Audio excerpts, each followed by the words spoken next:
everyone, welcome to the class, welcome to World Student Scope. My name is Amita Gaur and आज हम फिर से एक नया चैप्टर पढ़ेंगे इस क्लास में. क्लास 8th का चैप्टर 3 आपकी social and political life book का, that is why do we need a parliament. So इस चैप्टर में हम क्या कवर करने वाले हैं कि हमें पार्लियामेंट की नीड क्या है, क्यों ज़रूरत है हमें पार्लियामेंट जैसे इंस्टीट्यूशन की. इससे पहले हम चैप्टर 1 एंड 2 ऑलरेडी कवर कर चुके हैं. उसमें हमने बेसिक इंडियन कॉन्स्टिट्यूशन के बारे में पढ़ा, सेक्युलरिज्म के बारे में पढ़ा. आज हम पार्लियामेंट एंड उसके फंक्शंस, उसके रोल्स के बारे में पढ़ेंगे इस चैप्टर में. राइट, सो क्लास को स्टार्ट करते हैं.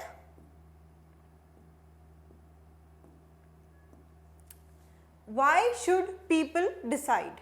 पहला पॉइंट तो यही है. देखो, जब भी हम पार्लियामेंट की बात कर रहे हैं, अगर इंडिया के कॉन्टेक्स्ट में बात करें तो हम ये कहते हैं कि इंडिया क्या है, it is the largest democracy, है ना. सो डेमोक्रेसी का एक की प्रिंसिपल, की रूल क्या है कि लोग इलेक्ट करते हैं. People elect their representative and people participate in the process of governance.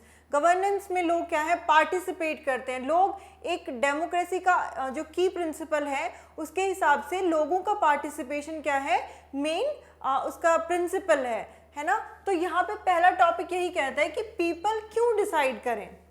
Right, सो हम डेमोक्रेसी की बात करते हैं. इंडिया हमें पता है इंडिपेंडेंट हुआ 1947 में, लेकिन उस इंडिपेंडेंस के पीछे की स्ट्रगल जो है वो बहुत ही ज़्यादा वास्ट स्ट्रगल रही है. हम कह सकते हैं कि जब कॉलोनियल रूल था, ब्रिटिशर्स थे उस टाइम पे, मतलब वेरियस डाइवर्स बैकग्राउंड्स के लोग जो हैं वो साथ आए. उन्होंने साथ ही नेशनल मूवमेंट, फ्रीडम स्ट्रगल में पार्टिसिपेट किया. इंडिया को इंडिपेंडेंस मिली, तो बहुत ही ज़्यादा जो है उनका स्ट्रगल रहा है. Preceding this was a long and difficult struggle in which many sections of society participated. जैसे हमने बात करी कि बहुत डाइवर्स बैकग्राउंड से लोग हैं, उन्होंने पार्टिसिपेट किया, फ्रीडम मूवमेंट को सक्सेसफुल बनाया एंड इंडिया को इंडिपेंडेंस मिली.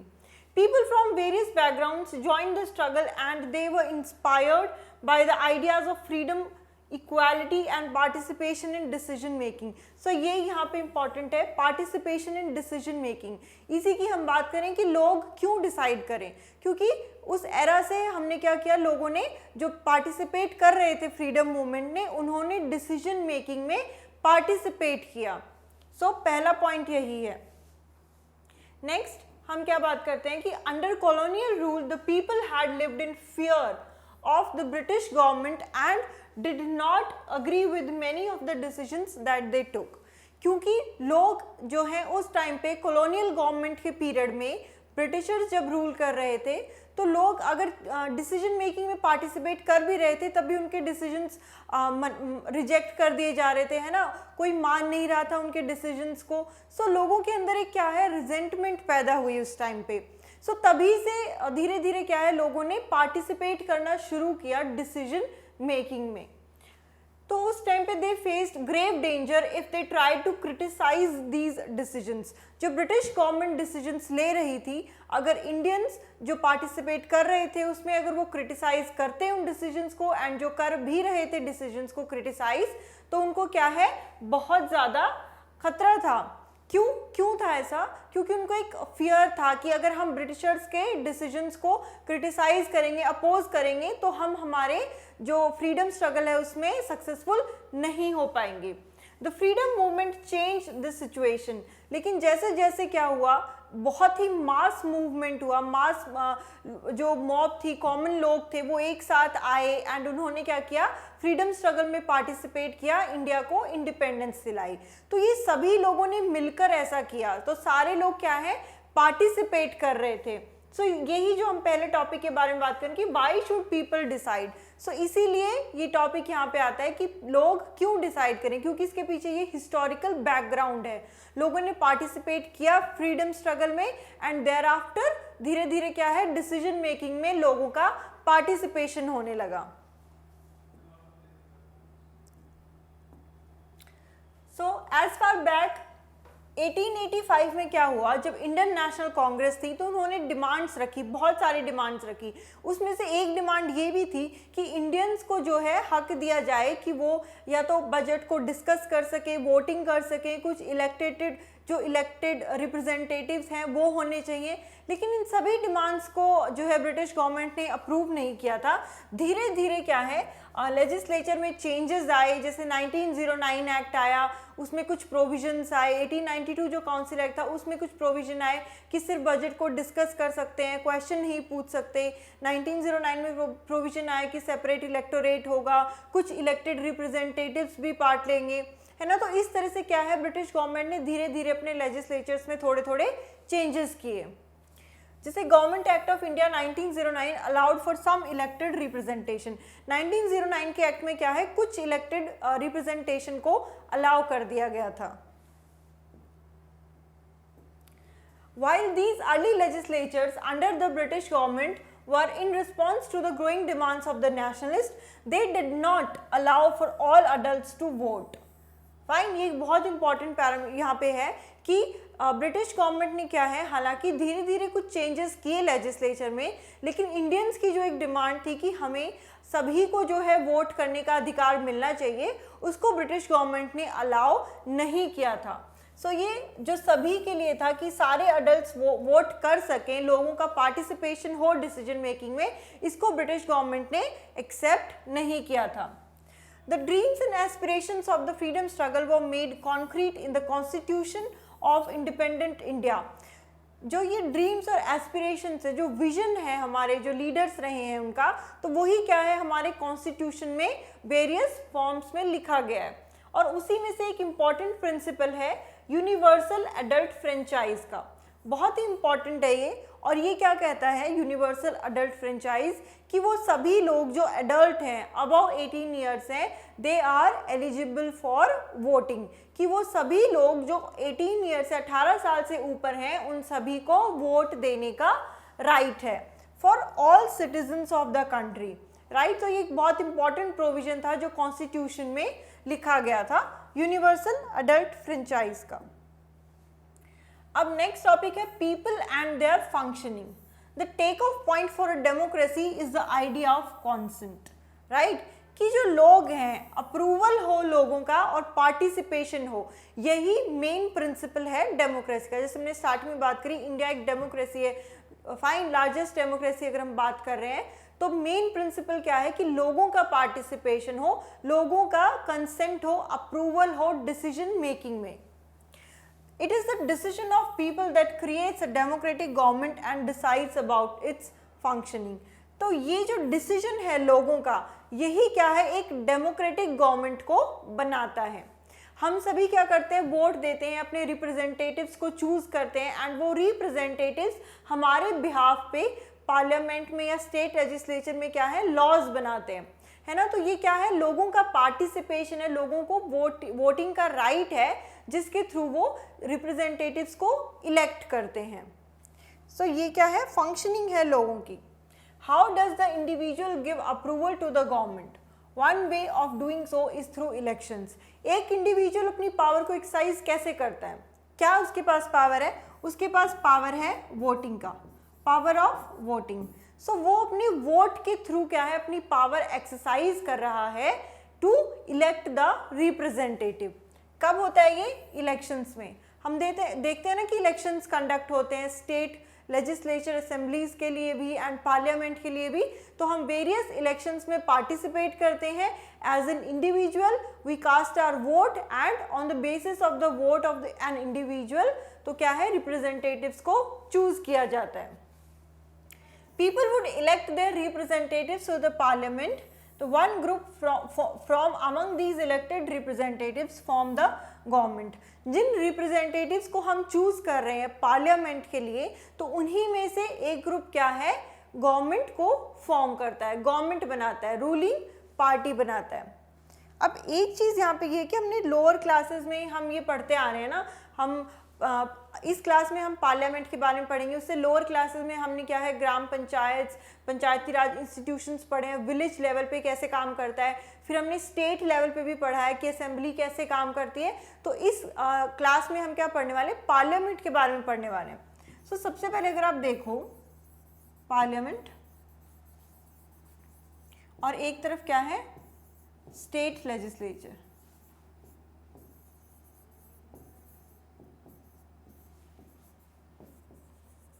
ठीक है, तो अगर हम पार्लियामेंट की बात करें, पार्लियामेंट में क्या होते हैं एमपीज, है ना, मेंबर ऑफ पार्लियामेंट।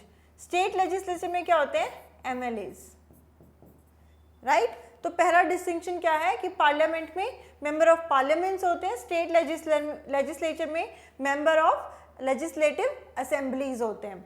ठीक है, पार्लियामेंट अगर हम पूरा वर्ड पार्लियामेंट बोल रहे हैं तो इसका क्या मतलब है, it includes president plus Lok Sabha plus Rajya Sabha. तो अगर हम पूरे इंटीग्रेटेड पार्लियामेंट की बात कर रहे हैं तो इसमें तीनों की तीनों यूनिट्स इन्वॉल्व हैं, Rajya Sabha, Lok Sabha and the president of India. So these three constitute together the parliament. Fine, ऐसे ही जो स्टेट लेजिस्लेटिव असेंबलीज हैं, कुछ कुछ स्टेट्स में क्या है काउंसिल्स भी हैं, लेजिस्लेटिव काउंसिल्स भी हैं। फाइन, तो वहाँ पे एमएलसीज भी होते हैं, मेंबर ऑफ लेजिस्लेटिव काउंसिल। लेकिन हम मैक्सिमम जो स्टेट्स हैं वहाँ पे क्या है लेजिस्लेटिव असेंबलीज होती हैं, विधानसभा होती हैं जहाँ पे एमएलएज बैठते हैं, those are member of legislative assemblies. तो आपको इसमें कंफ्यूज नहीं होना है। सो यहाँ पे क्या है the parliament which is made up of all representatives together controls and guides the government. In this sense, people through their chosen representative form the government and also controls it. जैसे कि लोग इलेक्शन में participate कर रहे हैं, अपने representative को choose करते हैं, वो सारे रिप्रेजेंटेटिव्स क्या करते हैं पार्लियामेंट में जाकर उसके बाद लेजिस्लेट करते हैं, कानून बनाते हैं, लॉज बनाते हैं, एंड एग्जीक्यूटिव बॉडी क्या करती है उन लॉज को इम्प्लीमेंट करती है। तो इन अ वे हम कह सकते हैं कि जो डायरेक्ट लोग हैं वो रिप्रेजेंटेटिव्स को चूज कर रहे हैं एंड पार्टिसिपेट कर रहे हैं डिसीजन मेकिंग प्रोसेस में। सो this is how the process of election works. जैसे आप ये देखो, Rajya Sabha council of states, Lok Sabha house of the people. So lower house कौन सा है हमारा, lower house is the Lok Sabha and upper house is the Rajya Sabha. राज्य की सभा, राज्य इज स्टेट्स, सभा is council, so therefore council of the states, and Lok Sabha is the lower house या फिर house of the people, house of the Commons को हमने क्या बोला लोकसभा। सीट्स कितनी है यहाँ पे, स्ट्रेंथ, टोटल स्ट्रेंथ है 245 मेंबर्स की, एंड यहाँ पे हेड कौन करता है, vice president of the India. Vice president of the India जो है वो हेड करते हैं, प्रिजाइड करते हैं राज्यसभा को। लोकसभा को कौन प्रिजाइड करता है, speaker. Fine, presided over by the speaker. Total strength कितनी है 545। तो हमने बात की कि Lok Sabha plus Rajya Sabha plus president तीनों मिलकर कॉन्स्टिट्यूट करते हैं पार्लियामेंट को।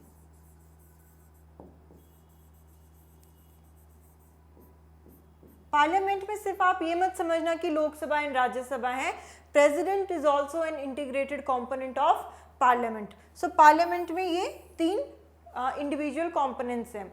Lok Sabha which is presided over by the speaker, speaker जो है हेड है लोकसभा के, total strength 545, and Rajya Sabha total strength 245, presided by the vice president of India. So ये क्या है, एक पार्लियामेंट का स्ट्रक्चर है। ये क्या है, structure of parliament. Next topic है रोल ऑफ द पार्लियामेंट। ये हमने देखा स्ट्रक्चर है पार्लियामेंट का, और जिसमें president, Lok Sabha and Rajya Sabha included हैं। लेकिन वो पार्लियामेंट काम क्या करता है, वो क्या फंक्शंस को परफॉर्म करता है, उनका बेसिकली रोल क्या है पार्लियामेंट का, वो हम इस टॉपिक से डिस्कस करेंगे। Created after 1947, the Indian Parliament is an expression of the faith that the people of India have in principles of democracy. एक और चीज जो ये पार्लियामेंट्री सिस्टम है, जैसे कि यहाँ पे एक और चीज़ मैं आपको बताऊँ, यूएसए में क्या है, प्रेसिडेंशियल सिस्टम है।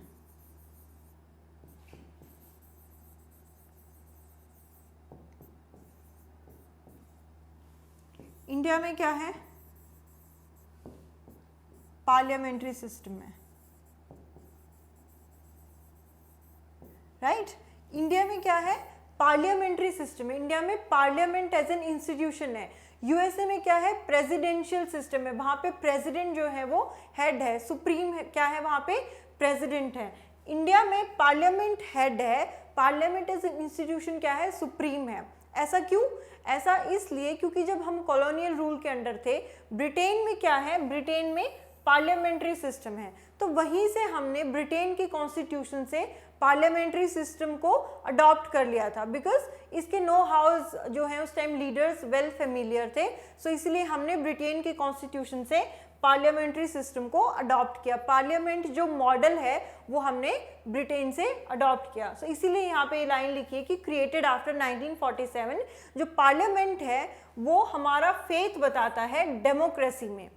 The parliament in our system has immense power because it is the representative of the people. Parliament के पास क्या है, बहुत ज़्यादा पावर है। और वो पावर कहाँ से आई है, उस पावर का सोर्स क्या है, उस पावर का सोर्स क्या है, दो चीज़ें हैं। वो पावर जो है वो लोग देते हैं, पीपल, एंड कॉन्स्टिट्यूशन वो पावर देता है, right. So parliament as an institution has immense power and वो हमारा फेथ रिप्रेजेंट करता है डेमोक्रेसी के प्रिंसिपल्स में। Elections to the parliament are held in a similar manner as they are for the state legislature. जैसे हमने बात करी स्टेट लेजिस्लेटिव असेंबलीज की, सिमिलरली इलेक्शंस जो हैं वो पार्लियामेंट में होते हैं। अब यहाँ पे एक चीज़ समझने की ये है कि जैसे हमने पार्लियामेंट में 3 इंडिविजुअल बॉडीज़ की बात की, कॉम्पोनेंट्स की, लोकसभा, राज्यसभा एंड प्रेसिडेंट। सो इन तीनों के इलेक्शन का एक ब्रीफ ओवरव्यू देती हूँ मैं। लोकसभा के जो इलेक्शंस हैं, जैसे हमने बात करी 545 स्ट्रेंथ है, फाइन। 2 एंग्लो कम्युनिटी के मेंबर्स थे जिनको नॉमिनेट किया जाता था, लेकिन अब क्या है वो हटा दिया गया है सब प्रोविजन। सो जो बची हुई सीटें हैं लोकसभा की, उस पे क्या है, इलेक्शंस कंडक्ट होते हैं, फाइन। जो इंडिया में हर स्टेट को कॉन्स्टिट्यूएंसीज में डिवाइड कर रखा है एंड उन सभी कॉन्स्टिट्यूएंसीज पे पॉलिटिकल पार्टीज के रिप्रेजेंटेटिव वोट के लिए, इलेक्ट होने के लिए एंड फाइट करते हैं। एंड फिर क्या है, अगर आप इंडिविजुअल अपना वोट किसी को कास्ट करते हो तो वो जिसके वोट्स मैक्सिमम होंगे वो हमारा रिप्रेजेंटेटिव इलेक्ट हो जाता है। सो लोकसभा से जो इलेक्शंस होते हैं वो क्या है, डायरेक्ट इलेक्शन है। डायरेक्ट इलेक्शन क्यों है, क्योंकि हम खुद जा रहे हैं वोट देने के लिए। हम जिस दिन इलेक्शंस होते हैं हम जाते हैं ना वोट कास्ट करने के लिए अपना। सो ये क्या है, डायरेक्ट इलेक्शन है कि लोग डायरेक्टली अपना वोट देने जा रहे हैं एंड अपने रिप्रेजेंटेटिव्स को चूज करेंगे। सो ये डायरेक्ट इलेक्शंस है एंड यहाँ पे जो चूज हो रहे हैं वो कौन है, एमपीज हैं, ठीक है, मेंबर ऑफ पार्लियामेंट्स है। राज्यसभा में क्या है, जो स्ट्रेंथ है 245, यहाँ पे क्या है, इनडायरेक्ट इलेक्शंस है। इनडायरेक्ट इलेक्शंस क्यों, क्योंकि राज्यसभा के इलेक्शंस में हम एज अ पीपल हम इंडिविजुअली वोट नहीं देते हैं। राज्यसभा के जो इलेक्शंस हैं, राज्यसभा में जो एमपीज को इलेक्ट किया जाता है वो इनडायरेक्टली इलेक्ट किया जाता है एंड वो इनडायरेक्टली कौन इलेक्ट करता है, स्टेट लेजिस्लेटिव असेंबलीज के एमएलएज, फाइन। तो ये एमएलएज जो हैं यहाँ पे राज्यसभा में एमपीज को इनडायरेक्टली इलेक्ट करते हैं। सो लोकसभा को हमने इसीलिए बोला कि house of the people, house of the common, क्योंकि यहाँ पे इंडिविजुअल लोगों ने अपने रिप्रेजेंटेटिव को चुनकर भेजा है। लेकिन राज्यसभा में ऐसा नहीं है। राज्यसभा में जो मेंबर्स हैं, एमपीज हैं राज्यसभा में, उनको कौन चुनता है, एमएलएज चूज करते हैं। एमएलएज कहाँ होते हैं, स्टेट लेजिस्लेटिव असेंबलीज में, राइट। सो ये यहाँ पे डिस्टिंक्शन है। जो पार्लियामेंट है उनके मेंबर्स को मेंबर ऑफ पार्लियामेंट बोला गया, लोकसभा के मेंबर्स को भी एमपीज, राज्यसभा के मेंबर्स भी एमपीज। जो लेजिस्लेटिव असेंबलीज स्टेट की हैं उनके मेंबर्स को एमएलएज बोला गया, member of legislative assemblies. Right. So Lok Sabha क्या है, हाउस ऑफ द पीपल, कि लोग अपना रिप्रेजेंटेटिव चुन के भेज रहे हैं, इसीलिए वो डायरेक्ट इलेक्शन है। राज्यसभा में क्या है, इनडायरेक्ट इलेक्शन है, लेकिन है वो भी एमपीज ही, राइट। सो ये क्लियर डिस्टिंक्शन आपके माइंड में होना चाहिए। अच्छा, एक और चीज़, ये इनडायरेक्ट इलेक्शन जो है, यहाँ पे 12 मेंबर्स को प्रेसिडेंट नॉमिनेट करते हैं राज्यसभा में डायरेक्टली। जैसे हम देखते हैं ना कि एग्जाम्पल सचिन तेंदुलकर जो है, उनको एमपी इलेक्ट किया गया था डायरेक्टली, तो हमने तो उनको वोट किया नहीं, तो वो क्या है, और ना ही उनको एमएलएस ने वोट किया, तो उनको क्या है, प्रेसिडेंट ने नॉमिनेट किया। तो ऐसे 12 मेंबर्स को नॉमिनेट किया जाता है प्रेसिडेंट के थ्रू। सो ये प्रेसिडेंट की पावर है कि वो राज्यसभा के 12 मेंबर्स को नॉमिनेट करते हैं एज एमपीज। और वो 12 मेंबर्स जो होंगे पार्लियामेंट के, वो आर्ट्स, साइंस, लिटरेचर, स्पोर्ट्स, किसी भी फील्ड में जो एक्सीलेंट होते हैं मेंबर्स, उनको क्या है, नॉमिनेट किया जाता है प्रेसिडेंट के थ्रू। सो ये जो पूरा स्ट्रक्चर है, ये पार्लियामेंट का स्ट्रक्चर है। सिमिलरली जो है स्टेट लेजिस्लेटिव असेंबली का भी स्ट्रक्चर होता है, एंड इसके अलावा लेजिस्लेटिव काउंसिल भी होता है। सो लेजिस्लेटिव काउंसिल कुछ कुछ स्टेट्स में है, लेकिन सब में नहीं है, बट सारे स्टेट्स में क्या है, स्टेट लेजिस्लेटिव असेंबलीज है, एंड वहाँ पे एमएलएज बैठते हैं। इन एमएलएज को भी क्या है, हम इंडिविजुअल पीपल क्या है, डायरेक्टली इलेक्ट करते हैं। सो ये भी क्या है, डायरेक्ट इलेक्शंस है। स्टेट की जो इलेक्शन होते हैं, हम एमएलए चूज करते हैं, तो वो भी क्या है, डायरेक्ट इलेक्शन है। जो लोकसभा के इलेक्शन है, वो भी डायरेक्ट इलेक्शन है।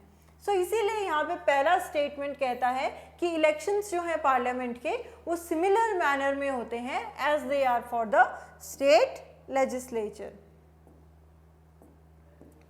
The Lok Sabha is usually elected once every 5 years।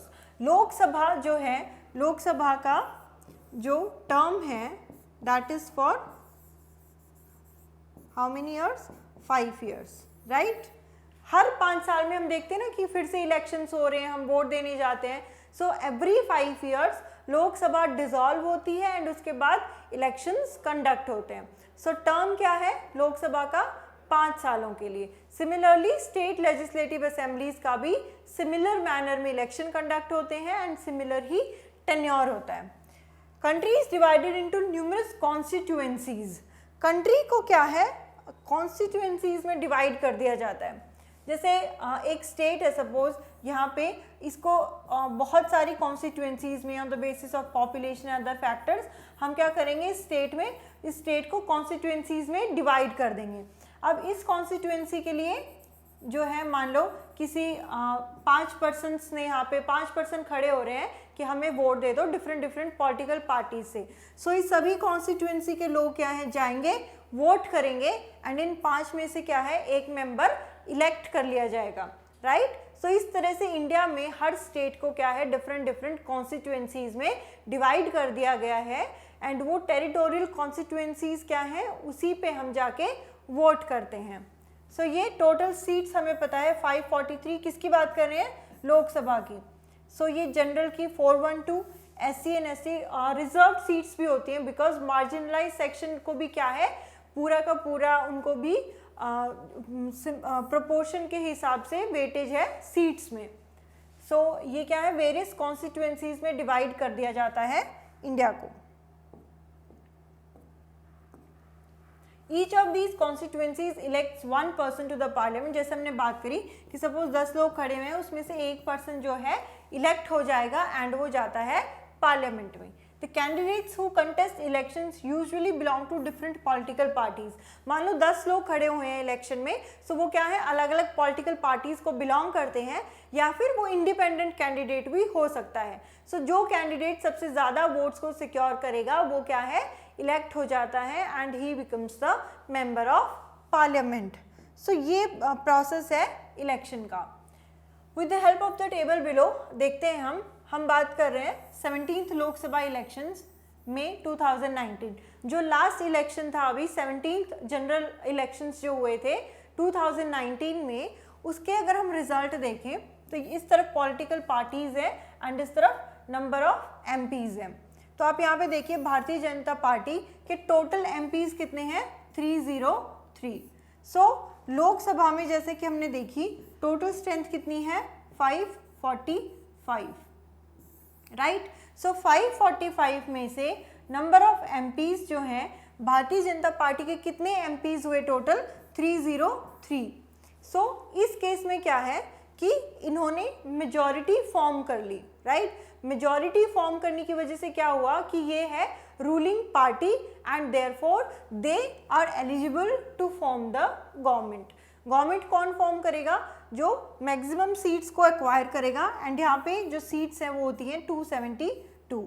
सो 272 या फिर उससे ज़्यादा सीट्स जो एक्वायर कर लेती है party, so that becomes the ruling party और the majority party and thus they are eligible to form the government. तो जो मेजॉरिटी पार्टी होगी जिसको सबसे ज़्यादा वोट्स मिले होंगे वो रूलिंग पार्टी होगी एंड वो फिर अपनी गवर्नमेंट को फॉर्म करते हैं। जैसे यहाँ पे 2019 में हम देखते हैं कि भारतीय जनता पार्टी के नंबर ऑफ एमपीज 303 हैं और रिक्वायर्ड थे 272 या फिर उससे ज़्यादा। सो अगर 272 से ज़्यादा इनको सिक्योर हुए वोट्स तो ऑटोमेटिकली ये क्या बन गई? Ruling party, right. So this is the ruling party. Whereas अगर आप यहाँ पे देखो इंडियन नेशनल कांग्रेस, इसके एमपीज कितने हैं? 52। सो रूलिंग पार्टी या फिर मेजॉरिटी पार्टी के बाद जिस पार्टी को मैक्सिमम वोट्स मिले होते हैं that is called the opposition party, right. So that party is called the opposition party. एक कंपैरिजन हम यहाँ पर ड्रॉ करते हैं,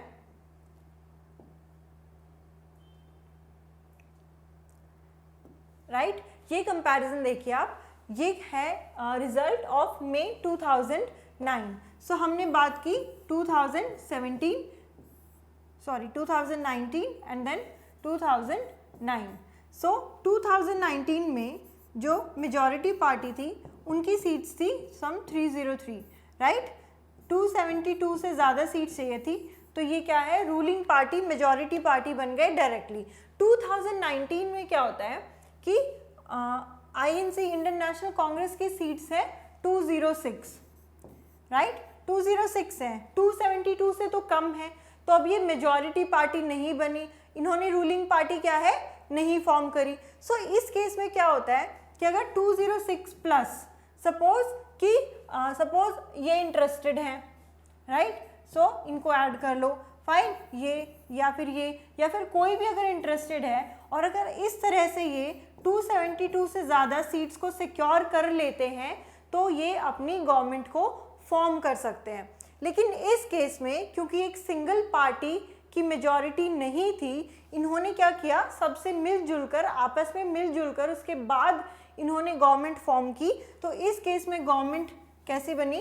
गवर्नमेंट बनी कोलिशन गवर्नमेंट, राइट। गठबंधन की सरकार जिसको बोलते हैं, कोलिशन गवर्नमेंट का फॉर्मेशन होता है। 2019 इलेक्शन में डायरेक्टली हम देखते हैं कि मेजॉरिटी है, 272 से ज़्यादा सीट्स हैं, तो ये डायरेक्टली रूलिंग पार्टी है, इनकी गवर्नमेंट है। 2009 में हम देखते हैं कि इनको सिर्फ 206 सीट्स थी, रिक्वायर्ड 272 थी, तो इन्होंने आपस में मिलजुल कर जो है पार्टी फॉर्म करी, गवर्नमेंट फॉर्म करी। इस फॉर्म ऑफ गवर्नमेंट को हमने बोला कोलिशन गवर्नमेंट, गठबंधन, राइट। सो इस तरीके से क्या है? डिफरेंट गवर्नमेंट्स का फॉर्मेशन होता है। ये जो टेबल है आपकी बुक में दिया हुआ है, इसमें ये कंप्लीट डेटा दिखा रखा है कि कितने नंबर ऑफ एमपीज कौन सी पार्टी से बिलोंग करते हैं, दोनों जनरल इलेक्शन का कंपैरिजन है, right. So once elected these candidates become member of parliament. जैसे हमने बात करी कॉन्स्टिट्यूएंसीज में जितने लोग कॉन्टेस्ट करते हैं इलेक्शन के लिए एंड उसमें से जो इलेक्ट होता है ही और she becomes the member of parliament. These MPs together make up the parliament. और ये सारे एमपीज लोकसभा के भी प्लस राज्यसभा के भी प्लस प्रेसिडेंट, ये सभी मिलाकर कॉन्स्टिट्यूट करते हैं पार्लियामेंट को। Once elections to the parliament have taken place, the parliaments need to perform the following functions. तो ये हमने देखा कि पार्लियामेंट के इलेक्शन कैसे हो रहे हैं। अब हम देखते हैं कि पार्लियामेंट के रोल्स क्या हैं, राइट, फंक्शंस क्या हैं। सो पहला फंक्शन है, ये हम फंक्शंस की बात कर रहे हैं। सो पहला फंक्शन है to select the national government. अब जो पार्टी मेजॉरिटी में आ रही है, जैसे 303 सीट्स थी भारतीय जनता पार्टी की 2019 इलेक्शन में, तो वो क्या है, ऑटोमेटिकली मेजॉरिटी पार्टी है, रूलिंग पार्टी है, तो उन्होंने अपनी गवर्नमेंट फॉर्म करी। सो ये गवर्नमेंट फॉर्मेशन कैसे हो रही है, नेशनल गवर्नमेंट का फॉर्मेशन, ये किसका फंक्शन है, पार्लियामेंट का। Parliament of India consist of the president, the Rajya Sabha and Lok Sabha, इसके बारे में हम पढ़ चुके हैं। After the Lok Sabha elections a list is prepared showing how many MPs belong to each political parties. इसके बाद इलेक्शंस के बाद क्या है कि एक लिस्ट प्रिपेयर होगी जिसमें हर एक पार्टी से कितने एमपीज बिलोंग करते हैं उसकी एक लिस्ट होगी। तो जिसके मैक्सिमम एमपीज है वो पार्टी ऑटोमेटिकली क्या है, गवर्नमेंट फॉर्म करेंगी। जैसे हमने देखा था पीछे टैब्यूलर फॉर्म में जो दिखाया था, the same thing is shown here. For a political party to form the government they must have a majority of elected MPs. इसके बारे में हम ऑलरेडी बात कर चुके हैं कि जिनकी मैक्सिमम सीट्स जो सिक्योर करेंगे उनकी मेजॉरिटी पार्टी होगी एंड वो अपनी गवर्नमेंट को फॉर्म करेंगे। Since there are 543 elected plus 2 Anglo Indian nominated, ये जो 2 एंग्लो इंडियन नॉमिनेटेड था अब इसको हटा दिया गया है प्रोविजन से। सो अब टोटल सीट्स क्या है, 543 हैं लोकसभा में, राइट, लोकसभा में। To have a majority party should have at least half the number, that is 272, right. So जिसकी हमने बात करी, अगर किसी पार्टी के पास 272 से ज़्यादा सीट्स हैं तो वो अपनी गवर्नमेंट को फॉर्म कर सकता है। सो ये किसका फंक्शन है, पार्लियामेंट का पहला फंक्शन है ये, to form the national government. The opposition in parliament is formed all the political parties that oppose a majority party, right? So वो सारी parties जो oppose कर रही है majority party को, and वो parties जो majority party के बाद second number पे है, that party forms the opposition party. The largest among these parties called the opposition party. One of the most important functions of the Lok Sabha is to select the executive. Executive के बारे में हम already थोड़ा पढ़ चुके हैं। हमने देखा था ना कि गवर्नमेंट की 3 डिफरेंट ऑर्गन्स हैं। पहला हमने देखा legislature, second is executive and third is judiciary. ये हमने 3 ऑर्गन्स देखे थे ना, legislature, executive and judiciary. Judiciary हमें पता है courts, high courts, apex body, supreme court, तो ये सभी कॉन्स्टिट्यूट करता है जुडिशरी को। लेजिस्लेचर मतलब जो पार्लियामेंट में जो बैठकर लेजिस्लेट करते हैं, जो कानून को बना रहे हैं, जो क्या कर रहे हैं, लॉज को फॉर्म करते हैं, जो कानून बनाते हैं, those are included in legislature, the part of parliament, right. And second is executive body. Executive कौन होते हैं, जो लेजिस्लेचर ने कानून बनाया उनको इम्प्लीमेंट करेंगे। सो इम्प्लीमेंटेशन जो काम है वो किसका है, एग्जीक्यूटिव का। जैसे जो हम काउंसिल ऑफ मिनिस्टर्स देखते हैं या फिर पीएम जो है वो भी क्या है, एग्जीक्यूटिव ऑर्गन में जो लार्जेस्ट हेड है वो कौन है, एग्जीक्यूटिव में पीएम।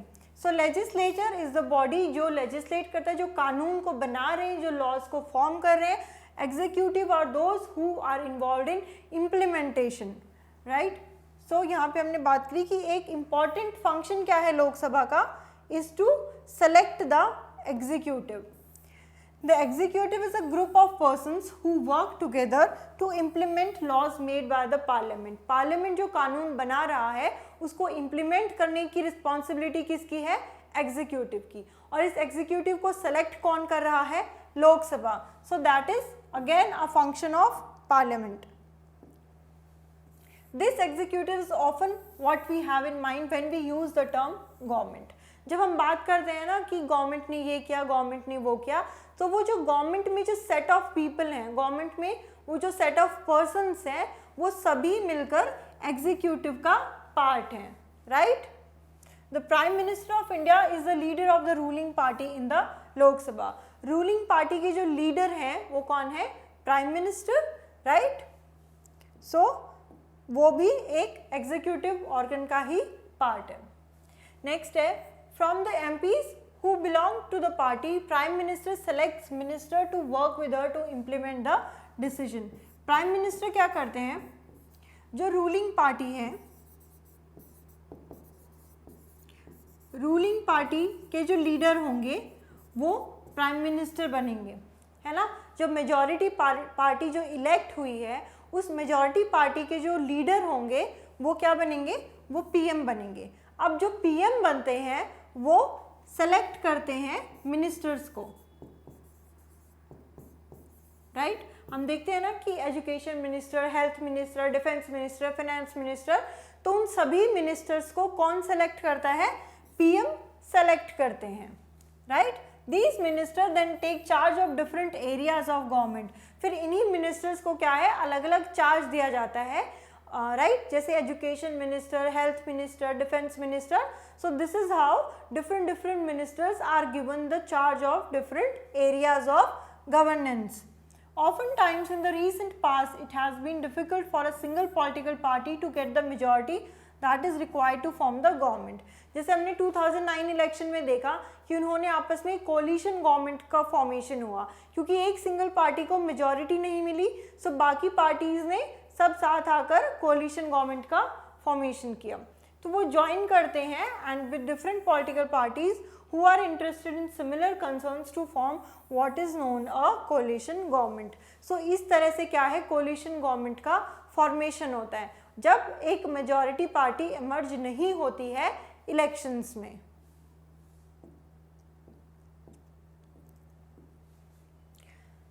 यहाँ पे दो buildings देखो आप, the south block, ये south block and this is the north block, right? So south block these were built during the 1930s, right? So जो लेफ्ट में फोटो साउथ ब्लॉक का है which houses the PMO, Ministry of Defense and Ministry of External Affairs. So इस building में क्या है, PMO, Prime Minister's Office, Ministry of Defense and Ministry of External Affairs. And to the right is the North Block, and North Block में क्या है, Ministry of Finance, Ministry of Home Affairs and similarly जो other ministries हैं उनके अलग अलग buildings हैं। सो इन सबको हमने कलेक्टिवली क्या बोला कि these are all the part of government या फिर एग्जीक्यूटिव ऑर्गन। अब बात करते हैं राज्यसभा की। राज्यसभा हमने देखा कि it is council of states. Council of states कैसे, राज्य मतलब स्टेट, सभा इज काउंसिल, तो ये क्या है, काउंसिल ऑफ स्टेट्स है। राज्यसभा में हर एक स्टेट्स के रिप्रेजेंटेटिव होते हैं। जो लोग स्टेट लेजिस्लेटिव असेंबलीज में एमएलएज हैं, तो उन एमएलएज का काम क्या होता है कि वो इलेक्ट करते हैं एमपीज को। ये सभी एमएलएज जो स्टेट में होते हैं इलेक्ट करते हैं एमपी को, और ये इनडायरेक्ट इलेक्शन से जो एमपी बनते हैं वो बैठते हैं काउंसिल ऑफ स्टेट्स में। इसमें इंडिविजुअल लोग वोटिंग नहीं करते हैं, ये एक इनडायरेक्ट फॉर्म ऑफ इलेक्शन है, राइट। सो राज्यसभा का जो प्राइमरी फंक्शन है वो स्टेट्स का रिप्रेजेंटेशन है, कि सभी स्टेट्स को रिप्रेजेंटेशन मिले, और वो एमएलएज जो हैं स्टेट के वो रिप्रेजेंटेटिव हैं एंड वो इलेक्ट करते हैं एमपीज को, एंड वो एमपीज बाद में राज्यसभा में बैठते हैं एंड डिस्कशंस करते हैं। तो Rajya Sabha can also initiate legislation and a bill is required to pass through the Rajya Sabha in order to become a law. So यहाँ पे थोड़ा कंफ्यूजन है, मैं एक्सप्लेन करती हूँ।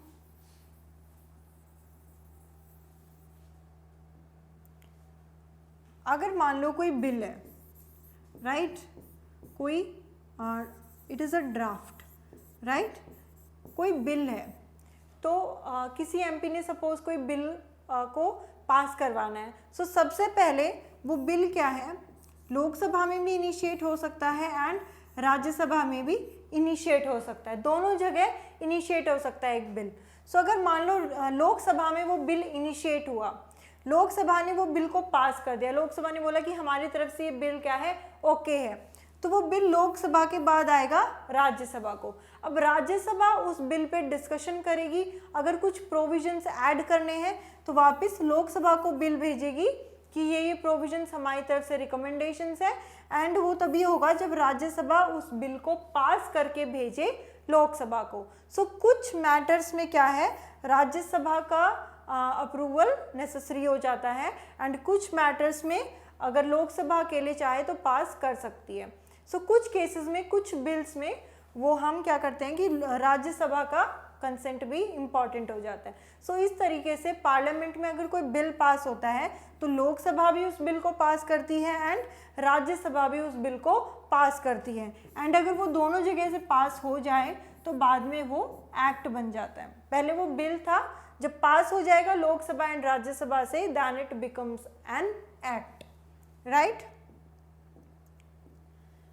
It therefore has an important role of reviewing and altering the laws initiated by the Lok Sabha। अगर लोकसभा ने कोई लॉ, कोई बिल बनाया है तो राज्यसभा अपना रिकमेंडेशन देगा एंड उसको ऑल्ट्रेशन कर सकता है। The members of the Rajya Sabha are elected by the elected members of the legislative assemblies of various states। इसके बारे में हम ऑलरेडी बात कर चुके हैं कि MLAs क्या करते हैं, इलेक्ट करते हैं MPs को ऑफ राज्यसभा। राज्यसभा के MPs को कौन इलेक्ट करता है, MLAs इलेक्ट करते हैं। There are 233 elected members plus 12 members nominated. जो हमने 12 मेंबर्स की बात करी, इनको कौन नॉमिनेट करेगा, इनको प्रेसिडेंट नॉमिनेट करते हैं। और प्रेसिडेंट उन 12 मेंबर्स को नॉमिनेट करते हैं जिन्होंने मान लो आर्ट्स में, लिटरेचर में, स्पोर्ट्स में कोई बहुत ही मेंबर ऑफ एक्सीलेंस हो तो उसको नॉमिनेट कर देते हैं, राइट। सो इस तरह से राज्यसभा का स्ट्रक्चर है। सेकंड फंक्शन जो है पार्लियामेंट का वो है to control, guide and inform the government. Second, पहला फंक्शन हम देखा कि नेशनल गवर्नमेंट को सेलेक्ट करना, दूसरा फंक्शन है गवर्नमेंट को कंट्रोल करना, गाइड करना और इन्फॉर्म करना। कैसे? The parliament while in session begins with a question hour. जब पार्लियामेंट शुरू होता है, हम देखते हैं कभी कभी अगर आपने डिबेट्स देखे हो तो स्टार्टिंग में जैसे क्वेश्चन आवर होता है, 0 आवर होता है, तो उस क्वेश्चन आवर में क्या है कि MP जो मिनिस्टर्स हैं उनसे MPs क्वेश्चन कर सकते हैं किसी भी मैटर पे, right. So the question hour is an important mechanism through which MPs can elicit information about the working of the government। Suppose किसी MP ने क्वेश्चन किया किसी मिनिस्टर से कि अभी जो रिसेंटली जो आपने ये बिल पास किया था या एक्ट पास किया था उसमें इस प्रोविज़न का स्टेटस क्या है तो हमें बताइए, तो वो बताना पड़ता है। तो इस तरीके से क्या है कि गवर्नमेंट पे एक चेक रहता है, चेक एंड बैलेंस का मैकेनिज्म है कि आप क्वेश्चन पूछ रहे हो तो गवर्नमेंट क्या है, रिस्पॉन्सिबल हो रही है ना। तो यहाँ पे अकाउंटेबिलिटी फिक्स हो रही है गवर्नमेंट की। This is a very important way through which the parliament controls the executive. वरना तो ऐसा होता है ना कि गवर्नमेंट जो चाहे वो कर सकती है, लेकिन ये जो मीन्स है जो पार्लियामेंट में डिस्कशंस होते हैं, डिबेट्स होते हैं, क्वेश्चन आवर, 0 आवर, जिनसे कि आप क्वेश्चन पूछ सकते हो, तो इससे क्या है गवर्नमेंट की एक अकाउंटेबिलिटी रहती है, एक रिस्पॉन्सिबिलिटी रहती है। By asking questions, the government is alerted to its shortcomings and also comes to know the opinion of the people through their representatives in the parliament, right? जैसे मान लो किसी MP ने क्वेश्चन पूछा किसी मिनिस्टर से कि वहाँ पे मान लो पानी की शॉर्टेज थी तो उस पर अभी क्या स्टेटस है। तो इस तरीके से क्या है कि गवर्नमेंट अलर्ट भी रहती है एंड MPs क्या है गवर्नमेंट की शॉर्टकमिंग्स को भी बता सकते हैं कि आप यहाँ पे लैग कर रहे हो एंड हमारी तरफ से ये सजेशंस हैं। तो it also involves the representatives जो कि लोगों के रिप्रेजेंटेटिव्स हैं। ओपोजिशन पार्टी भी बहुत इंपॉर्टेंट रोल प्ले करती है in the functioning of democracy. Opposition party अगर जैसे स्ट्रांग रहे तो वो क्या है रूलिंग पार्टी के लिए चेक एंड बैलेंस का काम करती है कि वो टाइम टू टाइम उनको बताते रहते हैं कि हम जो लोग हैं वो इस चीज़ से नाराज़ हैं, आप इस चीज़ पे फोकस करिए, so this is how the people want the way, है ना। तो इस तरीके से क्या है it is very crucial for the functioning of democracy. In all the matters dealing with finances, the parliament's approval is crucial for the government।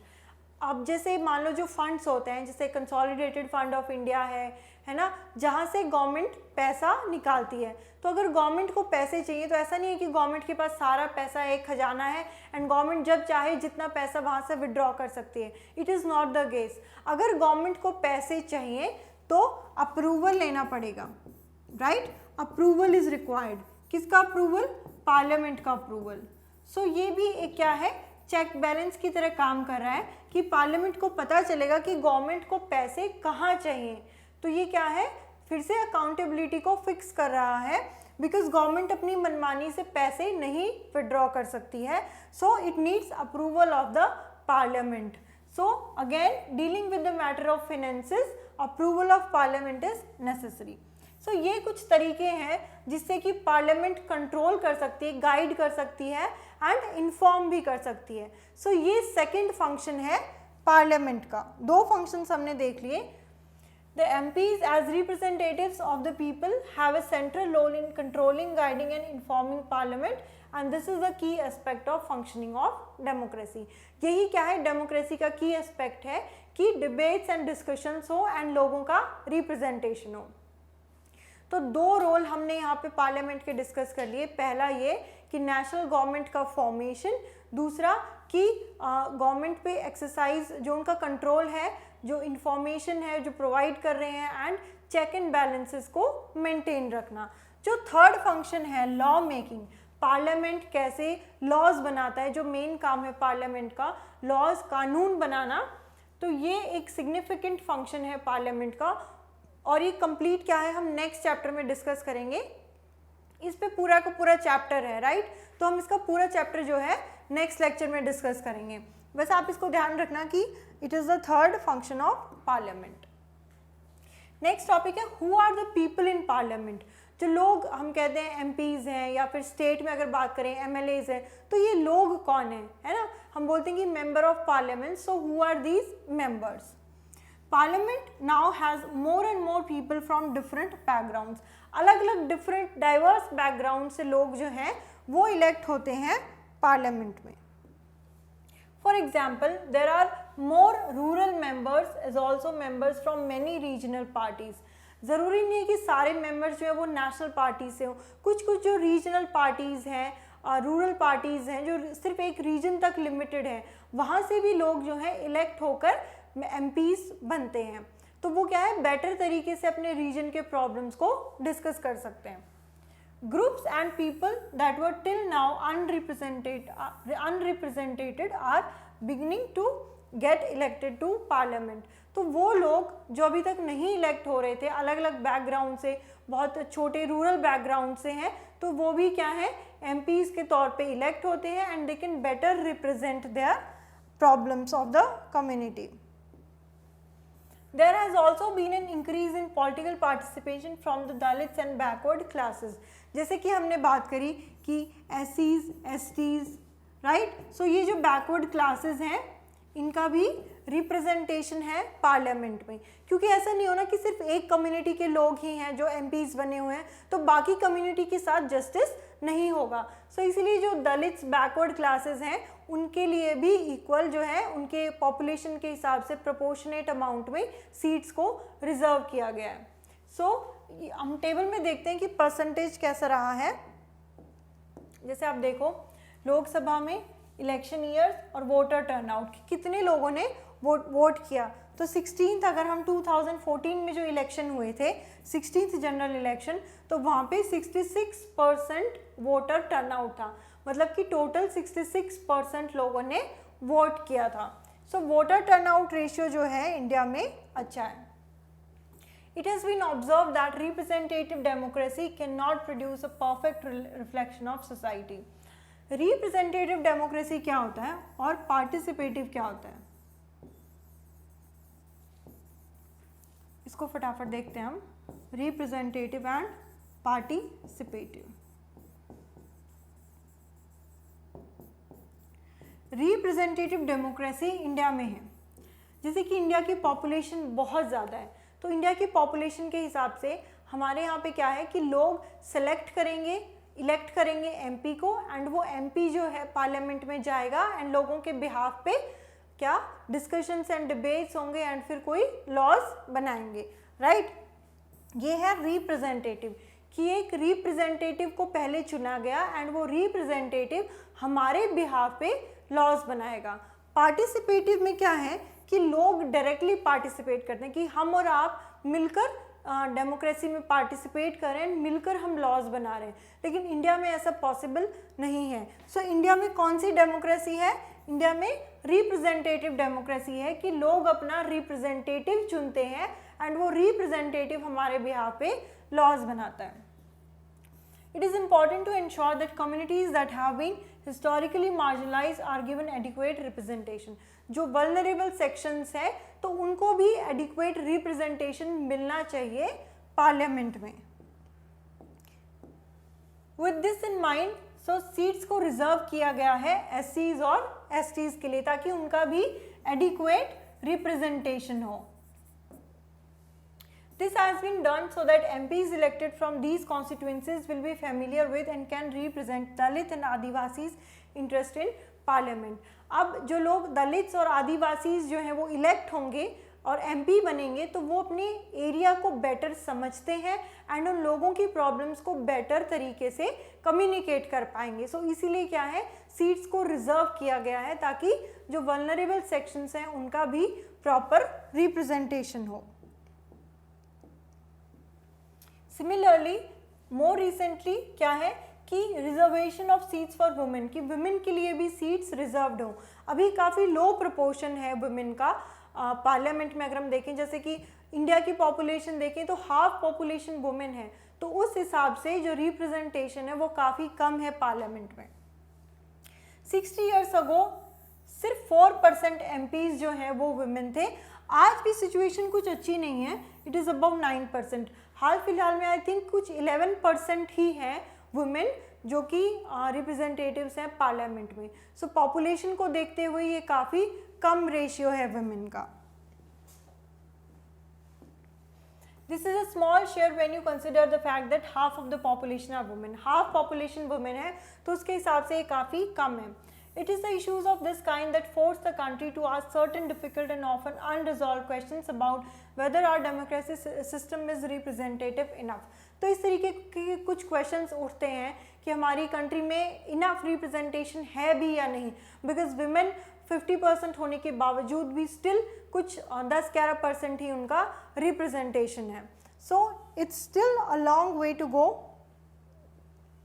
So इस पूरे लेक्चर में हमने डिस्कस किया पार्लियामेंट के बारे में कि पार्लियामेंट होता क्या है, उसको कंपेयर किया स्टेट लेजिस्लेटिव असेंबली से, एंड फिर हमने फंक्शंस देखे, रोल ऑफ पार्लियामेंट देखे. 3 रोल्स हैं जिसमें कि जो थर्ड रोल है लॉ मेकिंग का, उस पर हम पूरा नेक्स्ट चैप्टर डिस्कस करेंगे, वो सेपरेट एक चैप्टर दिया हुआ है, राइट. सो हमने पूरा आज कॉम्प्रिहेंसिवली पार्लियामेंट को डिस्कस कर लिया है.